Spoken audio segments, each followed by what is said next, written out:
keep your mouth shut. You no longer know that any of your trans friends are trans. You no longer know that any of your non-Christian friends are non-Christian. And now it's time for Brad versus TikTok, my daily segment where I take on the craziest ideas from the Clock app. Pronoun of the day is slugs.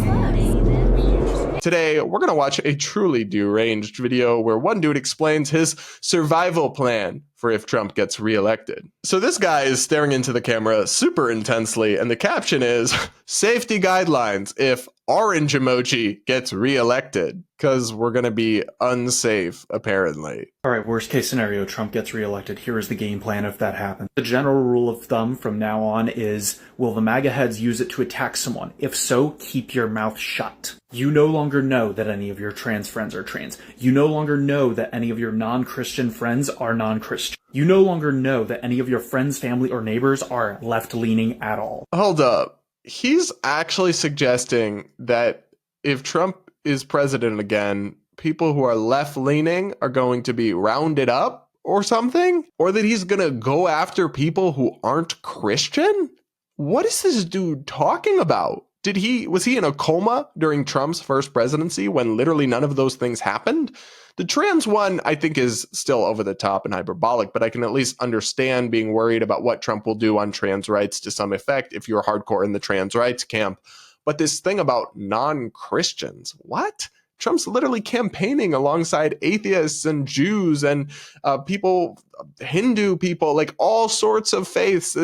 This isn't a thing. He's not trying to go after different religions and put them in camps or target people with left-leaning views. I mean, he demonstrates a real interest in going after some of his political enemies, but not just random people with left-leaning views. The hysteria here is off the charts. And something tells me it's only going to get worse. Anyone that you don't know tries to talk about politics around you, you shut that shit down immediately because that is fishing for information and people they can report. Anyone tries to instigate a protest or a riot, they are also fishing for people that they can report. Anyone you know who is an immigrant, you are now going to tell anyone who asks that they have been living in America their whole lives. Because if you are not among the people who need to flee for their own safety, you are part of the people who are helping them flee. Helping them flee for their safety. I mean, these people really do take the Delulu meter and turn it all the way up to 10. I don't agree with a lot of Trump's immigration policies, honestly, but this idea that he's going to go round up all the legal immigrants in our country or people whose parents immigrated here or whatever this guy's suggesting, he's not. That's not going to happen. He has talked about deporting all the illegal immigrants in this country. He's not actually going to deport them all. It's not possible. It's such a huge task. And I think I have a much more nuanced, moderate approach to that. I think the true bad guys should be deported, the people who've committed other crimes and are seriously harming us. But I think most of the people who are working here and living here should just be allowed to stay in some form, given some form of legal status, and maybe some of them a long-term path to citizenship. I'm more of a squish on that issue for sure.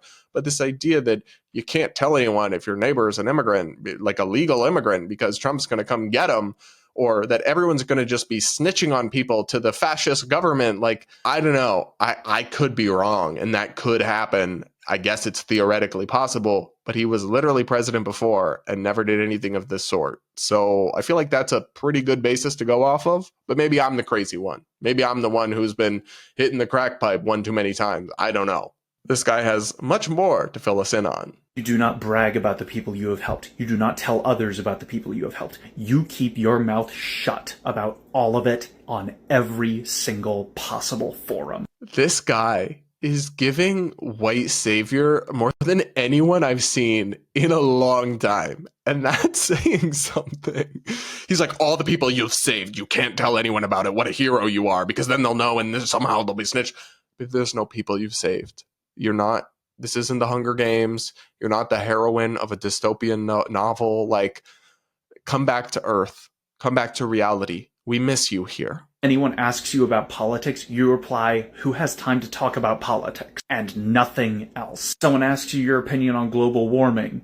You say, I don't talk about politics. Someone asks your opinion on wages and unionization. You say, I don't talk about politics. Someone asks about your opinion on the basic rights of other people. You say, I don't talk about politics. It's gonna hurt, but that's what's gonna help you and others survive. Did he just suggest that if you say you believe in global warming, you won't survive if Trump is president. So what? Trump's going to send the death squad around to kill anybody with a climate change sign in their front lawn? Like, seriously, is that what he's suggesting? What's going on here? I think a lot of these people must have some kind of void in their lives that they're trying to fill by convincing themselves that they're heroes in some kind of existential struggle, rather than the much more mundane and hardly seismic reality of a lot of the things we're actually talking about here. I don't want to downplay it and act like there's nothing of significance up for debate in our politics. Of course it is, but I'm just saying, like, if the everyday person's life is not going to be that different whether Trump wins or Kamala wins. It's just not. The sun will rise. Even from Trump to Biden, the average everyday person's life didn't change that much. I mean, prices went through the roof. There was COVID stuff. Like, there was serious stuff, don't get me wrong, but we didn't go from American dream to dystopian nightmare or vice versa. Like, that's not how any of this actually works. Let's hear this guy out, and I'm going to try to stop interrupting him because he goes on for a while here. These are the basic ground rules for surviving a fascist government, which is 100% what Donald Trump has said on camera he wants to put in place if he gets reelected. I am not trying to tell you that he is guaranteed to win. I am not going to tell you that he is going to successfully overthrow the government. I am telling you these are the things that are going to happen if he somehow does wind up back in the White House and what you need to do to prepare. And finally, you may not like it, but get yourself firearms training, firearms safety training, and stay strapped. Because worst comes to worst, you also need to be able to defend yourself. And the Second Amendment is probably the only constitutional right that Donald Trump will not do away with. Probably most importantly, if he does get elected and you talk about your personal politics anywhere on social media, you need to delete that account in its entirety immediately. There will still be archived evidence of it, but at the very least they can't go into a profile that you are still using and say that those are still your views, which can be the difference between walking free and being in a camp. Being in a camp. My man's here actually thinks people are going to be rounded up and put into camps because of what they say on social media. Trump has never said he's going to do anything like that, and if he did, he'd be blocked by the Supreme Court. He couldn't do that if he wanted to. It's just also delusional and detached from reality. I mean, I will say I'm a believer in the Second Amendment, so anybody who wants to exercise their rights, go ahead.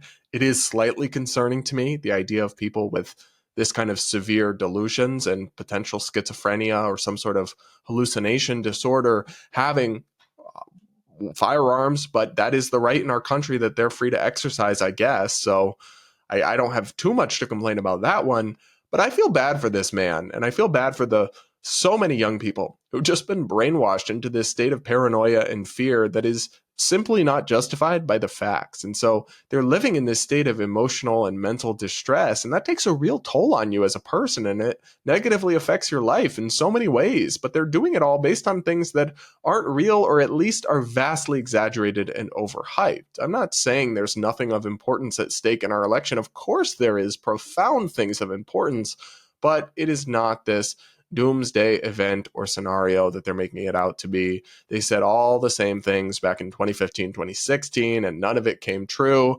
I was told gay people would be put in camps and electroshocked by Daddy Mike Pence, and unless I was in a coma and missed that part, it didn't happen. Again, so many things they predicted didn't happen. And maybe I'm the crazy one, but I think this TikToker's delusional fantasies would fall into that camp. What did you guys think of this wild video? Let me know in the comments below, and do hit that like button to reward me suffering through the depths of Delulu on the Hell app.